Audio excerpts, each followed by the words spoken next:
On one occasion, some years ago, we were clearing out the preparation room here, which is where we keep all our apparatus, and Professor Emeritus Eddie Bart picked up a broken piece of plank with a nail through one end, and he said, "Richard, is this one of your demonstrations?" So I think that sort of epitomizes the kind of approach I like to take when possible. A very famous teacher, W.W. Sawyer, is actually a maths teacher. He said that the main task of the teacher is to make the subject interesting. And it's so very true. It doesn't matter what subject it is. If you can make the subject interesting, then the learning becomes effortless.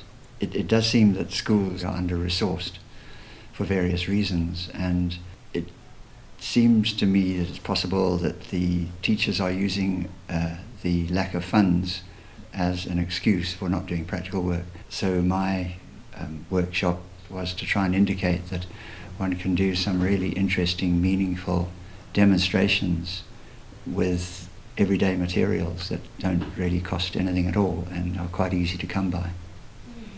Easily accessible resources are not only for disadvantaged school per se. I think that is the misconception which needs to be cleared.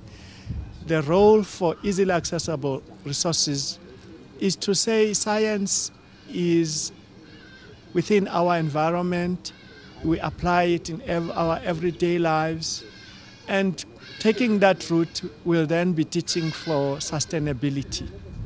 I'd like to get teachers enthusiastic about teaching science and inventing the sort of demonstrations and practical work that I've had in my workshop for themselves and carrying it forward. And then I think the learners would get enthusiastic as well, and the whole process would self-perpetuate. There's a special classroom called the laboratory for science, where there are mysterious little glasses and pipes and things that learners never saw.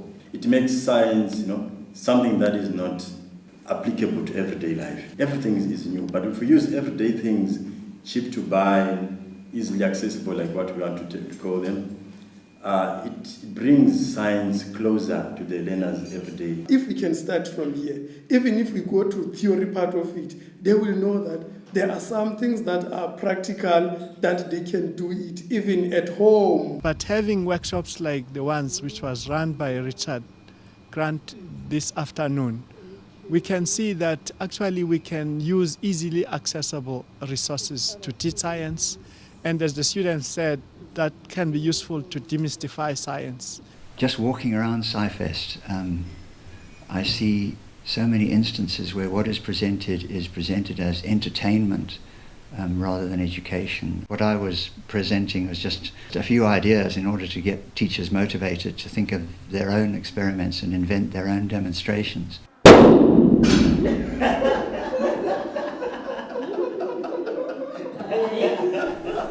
The tradition of doing practical work and practical demonstrations has been lost. Perhaps with my program I can show how easy it is and how safe it is, safe in terms of knowledge and the teacher's place in front of the classroom and their reputation and so on. I'm not talking about the safety of the experiments, that's another matter altogether, but how safe the teacher can feel doing this stuff, provided they practice first and they have an idea of what's going on. And then it's possible to actually demonstrate the fundamental physical concepts that are being presented to the learners. It's more than just squiggles on a chalkboard. It can actually be made to happen.